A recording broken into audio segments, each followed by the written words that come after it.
ഇപ്പോൾ 2 ദിവസം മുമ്പ് എമ്പുരാന്റെ ഫസ്റ്റ് ലുക്ക് പോസ്റ്റർ ഇറക്കിയപ്പോൾ വലിയ ആവേശമായിരുന്നു ആ സിനിമയെ ചുറ്റിപ്പറ്റി. അല്ല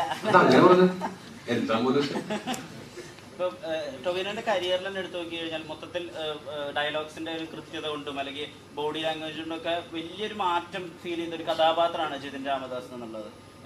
ശരിക്കും നമ്മൾ ഈ പറയുന്ന 90s ലാലേട്ടൻ, മമ്മൂക്ക, സുരേഷ് ഗോപി അവരൊക്കെ ചെയ്യുന്ന ഒരു ഡയലോഗ് റെൻഡറിംഗ് ഒക്കെ ഉണ്ടായിരുന്നു ആ ജതിൻ എന്നുള്ള ക്യാരക്ടറിന് തന്നെ. സോ എമ്പുരാനും ജതിന്റെ ഒരു തുടർച്ചയും കൂടി കാണാനാവുമോ? ഉണ്ടായിരിക്കും, തീർച്ചയായിട്ടും. അങ്ങനെയാണ് ഇതുവരെ കിട്ടിയിട്ടുള്ള റിപ്പോർട്ട്സ്.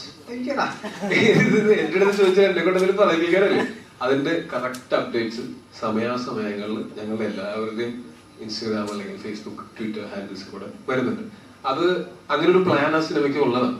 അപ്പോൾ അതങ്ങനെ പോട്ടെ. പിന്നെ എന്താണ് എക്സ്ട്രാ ഒരെണ്ണം അറിഞ്ഞിരുന്നത്? നിങ്ങളുടെ ആസ്വാദനത്തിന് തന്നെ അത് ബാധിക്കും. അതിന്റെ ആവശ്യമില്ലല്ലോ.